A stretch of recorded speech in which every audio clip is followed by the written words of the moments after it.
Welcome back to the show. I appreciate you taking time out of your day to share with me because today's topics are big. They've drawn a lot of press recently and they have created some dramatic and traumatic results. Of course, I'm talking about bullying and its electronic brother, cyberbullying. So let's see what we can do today. Try and equip you parents with a few tools to try and lessen some of the bullying that's happening in your community or certainly within your own home and your own child. Now, there are, of course, the more overt signs, like your child comes home with bruises, complaining that somebody has beat them up. Of course, you're going to take action. But what action are you going to take? Here's idea number one. Record everything. On this date, my son or daughter came home with these bruises complaining about. Then you put a call into the school and you ask for the principal. You explain what you've seen, and you record that phone call on a piece of paper as well. Essentially start to create a paper trail of all of the events where your son or daughter has complained about bullying. That way you have a written record should anything more tragic happen further down the line. You've reported it, they know, and then follow up to see if you can schedule a conference with the principal and the bully and his or her parents. Getting everybody in the room together at the same time is a great way to sort through any inconsistencies and really get to the heart of the matter.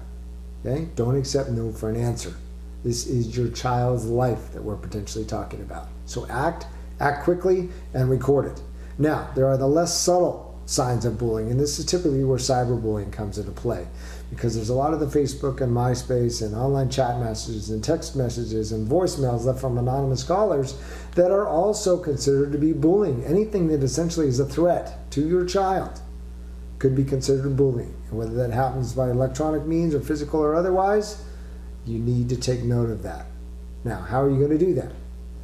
Anytime that something has been recorded either on a cell phone, via text message, or on the computer, that gives you some type of a record. So pay attention. What are you paying attention to? The monthly phone bill, for one. Right? You want to start looking for inconsistencies. And by inconsistencies, I mean calls coming in late in the evening, early in the morning, calls coming from phone numbers that you don't recognize. Ask for the full printout from your phone company and just scan it once in a while. You don't have to be over vigilant, but if you suspect, based on your child's behavior, that they may be getting bullied, that is one place that you're going to want to look. And then, of course, as I've advocated in the past, you should be a friend on your child's Facebook page. If that is not happening, you need to make it happen. I have a whole separate video series on that. But suffice to say, if you have access to your child's Facebook page, that gives you the opportunity to scan those every once in a while just to make sure that no one is posting anything there of a bullying nature. If that were indeed the case, then you would print that page. Now you have a written record.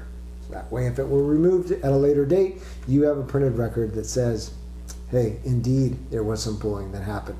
So in both cases, the overt and the more subtle with cyberbullying, you're trying to create a written record so that way you have that in the future should anything worse start to happen. The key idea here, folks, is we need to report it. Now, finally, I want to share some tips for the kids, because bullying is something that typically happens on the school campus or when parents or other adults are not around. So how do you handle that? Idea number one, travel in groups. Whenever possible, go with at least one friend. It becomes harder to bully a child when they are with a group of people. More than one, that makes it difficult for a bully to do his work. And I do say he because most of the time, but we see a lot of girls these days as well. Tip number two, report it. As much as I said it's important for the parents to report it, it's important for the kids to report it as well. Go to your nearest adult and let them know what has happened. Okay? Tip number three, and this is a big one. You have to be able to confront the bully and say, not acceptable, or something to that effect. Hey, this is just not working. Right? You need to stop. That takes a lot of courage. It takes a lot of practice. If you do suspect that your child is being bullied, one of the strategies that works well for parents and kids is to sit down and role play. You're the bully, your son or daughter is, playing the role of themselves, and you work through that conversation. How would you respond if a bully were to say or do?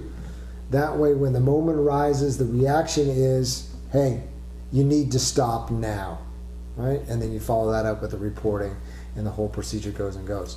So, a couple tips for parents, a couple tips for kids. I'm also going to post links below the video today to 3 separate articles that I've written on the topic. So hopefully there are a wealth of resources for you. Looking ahead in the calendar, next month's conference call, 20 minutes, Tuesday, May 11th, 11 a.m. Pacific, 2 p.m. Eastern, cyberbullying expert. He's written a book, an author who's going to share his expertise over the course of that 20-minute call. So you definitely want to put that on the calendar. Come back to thinkingforwardtv.com to find out more information. Have a wonderful day.